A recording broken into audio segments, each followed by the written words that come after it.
C'était une course serrée, mais le vainqueur a été déclaré dimanche soir. Gustavo Petro sera le prochain président de la Colombie.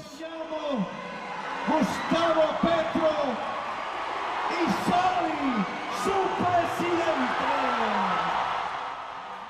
L'ancien rebelle de gauche, ancien sénateur et ancien maire de Bogota a échoué lors de 2 précédentes tentatives pour remporter la présidence. Mais la 3e fois était la bonne.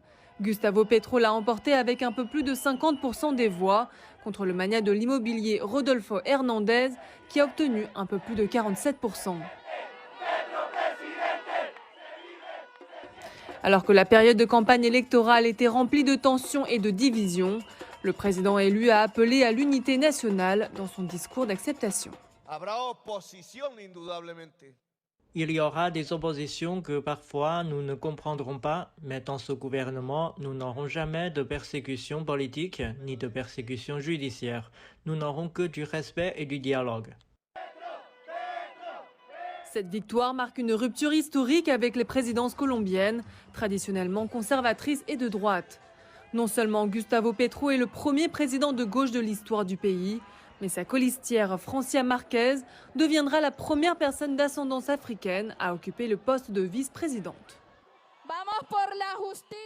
Nous allons apporter la dignité, nous allons apporter la justice sociale et nous, les femmes, allons éradiquer le patriarcat de notre pays. Sur le compte Twitter de Gustavo Petro, le président élu a déclaré qu'il s'agissait d'une victoire du peuple. Il les a encouragés à sortir et à célébrer, et c'est exactement ce qu'ils ont fait. J'envoie un message à toutes les personnes, hommes d'affaires, propriétaires. N'ayez pas crainte, nous avons une structure militaire solide qui accompagnera Gustavo Petro.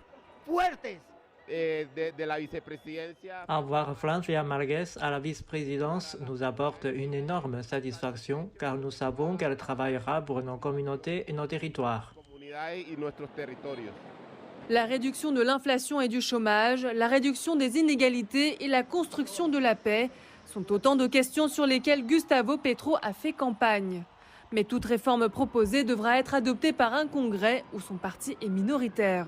Il devra donc tenir sa promesse de dialogue, qui est peut-être la plus difficile de toutes, s'il veut pouvoir mettre en place les mesures qu'il a annoncées.